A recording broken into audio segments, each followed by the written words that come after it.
নমস্কার বন্ধুরা, test best রেসিপিতে সবাইকে স্বাগত। আজকে বানাবো আলু পটলের দারুণ টেস্টি একটা রেসিপি। বানাবো আজকে আলু পটলের কোরমা। যে কোনো নিরামিষের দিনে বা যে কোনো দিন এই রেসিপিটা আপনারা খুব সহজে তৈরি করে নিতে পারেন। রেসিপিটা খেতে দারুণ টেস্ট হয়। যে কোনো আমিষ পদকেই কিন্তু এই রেসিপির স্বাদ হার মানাতে বাধ্য। তো আজকের রেসিপিটা বানানোর জন্য এখানে আমি পটল কেটে নিয়েছি। পটলের খোসা অল্প অল্প করে রেখে পটলের বাদবাকি খোসাগুলোকে ছাড়িয়ে নিয়েছি আর এক একটা পটলকে দুভাগ করে কেটে নিয়েছি। তার সাথে নিয়েছি এখানে দুটো আলুর খোসা ছাড়িয়ে পটলের সাথে সামঞ্জস্য রেখে আলুর টুকরোগুলোকেও কেটে নিয়েছি। এবার রান্নার জন্য কড়াইতে সর্ষের তেল গরম করে নেব। তেলটা যখন হালকা গরম হবে তেলের মধ্যে অল্প একটু লবণ দিয়ে লবণটাকে তেলের সাথে ভালো করে মিশিয়ে নেব। তেল ধোয়া ওঠা গরম করা যাবে না, তেল হালকা গরম অবস্থাতেই কিন্তু লবণটাকে দিতে হবে। লবণ তেলের মধ্যে ভালো করে মিশিয়ে নেওয়ার পর এক চিমটে হলুদ তেলের মধ্যে দিয়ে এবার পটলগুলোকে দিয়ে মাঝারি আঁচে রেখে পটলগুলোকে ভেজে নেব। একটু হলুদ এর জন্য দিয়েছি যাতে পটলের গায়ে সুন্দর একটা রং ধরে। বেশি হলুদ দিলে তেলটা কিন্তু পুড়ে গিয়ে কালচে হয়ে যাবে, তাতে করে রান্নার রংটাও ভালো আসবে না। আমি হলুদটা জাস্ট একটুখানি পটলের গায়ে লালচে রং ধরার জন্য দিয়েছি। পটলটার গায়ে যখন এই রকম হালকা সোনালি রং ধরেছে তখন এর মধ্যে আলুগুলোকে দিয়ে আলু পটলকে একসাথে আমরা ভেজে নেব। আলু পটলকে একটু নাড়াচাড়া করে নেওয়ার পর এবার একটু ঢাকা দিয়ে লো টু মিডিয়াম ফ্লেমে রেখে রেখে ভেজে নিচ্ছি। এতে করে আলু পটল সুন্দরভাবে তাড়াতাড়ি ভাজা হয়ে যাবে। দেখুন আলু পটল কিন্তু সুন্দরভাবে ভাজা হয়ে গেছে, সুন্দর এর গায়ে সোনালি রং ধরেছে। এবার ভেজে নেওয়া আলু আর পটলকে ভালো করে তেল ঝরিয়ে তুলে নেব।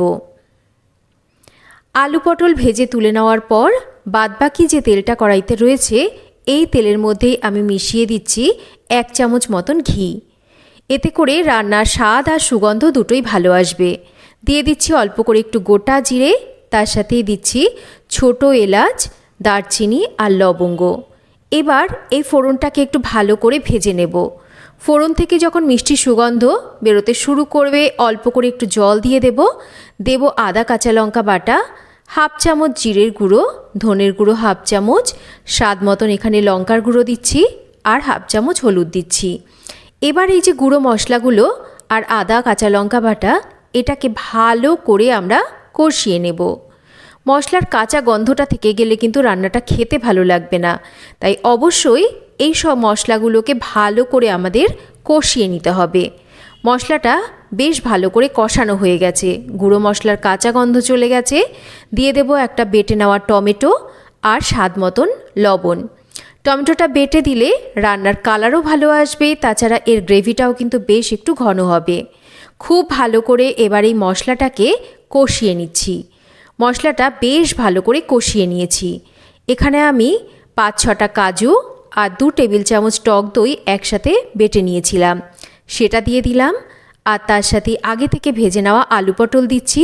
স্বাদ মতন মিষ্টিটাকেও এ সময় দিয়ে দেব। খুব ভালো করে এবার এই সমস্ত মশলার সাথে আলু পটলকে কষিয়ে নেব। রান্নাটা একটু ভালো করে কষিয়ে কষিয়ে করতে হবে আর একটু সময় ধরে করতে হবে, তাহলে রান্নার কালার আর রান্নার স্বাদ দুটোই ভালো আসবে।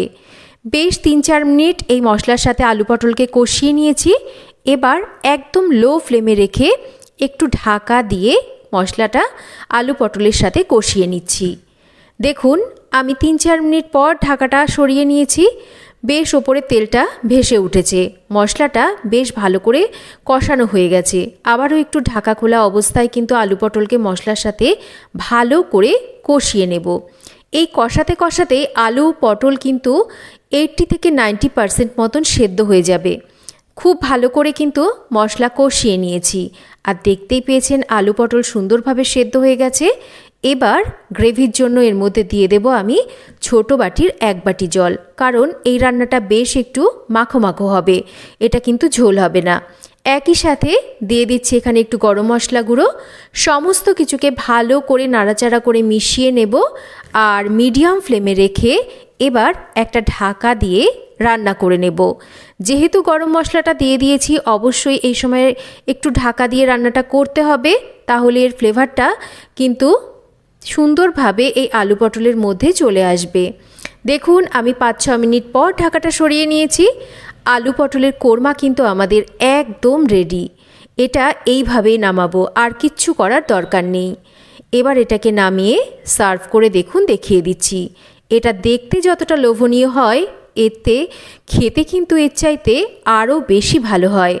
তো কেমন লাগলো আজকের এই সম্পূর্ণ নিরামিষ আলু পটলের কোরমার রেসিপি, একটা কমেন্ট করে জানাবেন। আর রেসিপি ভালো লাগলে আপনারাও অবশ্যই বাড়িতে একবার ট্রাই করে দেখবেন। আশা করছি রেসিপিটা আপনাদের ভালো লাগবে। রেসিপি ভালো লাগলে একটা লাইক করবেন, রেসিপিটা শেয়ার করবেন। আর চ্যানেল যদি সাবস্ক্রাইব করা না থাকে, চ্যানেলটা সাবস্ক্রাইব করবেন। সবাই ভালো থাকবেন। আবার ফিরে আসব নতুন কোনো রেসিপি নিয়ে। এতক্ষণ আমার সাথে থাকার জন্য অসংখ্য ধন্যবাদ। সবাই ভালো থাকবেন, সুস্থ থাকবেন।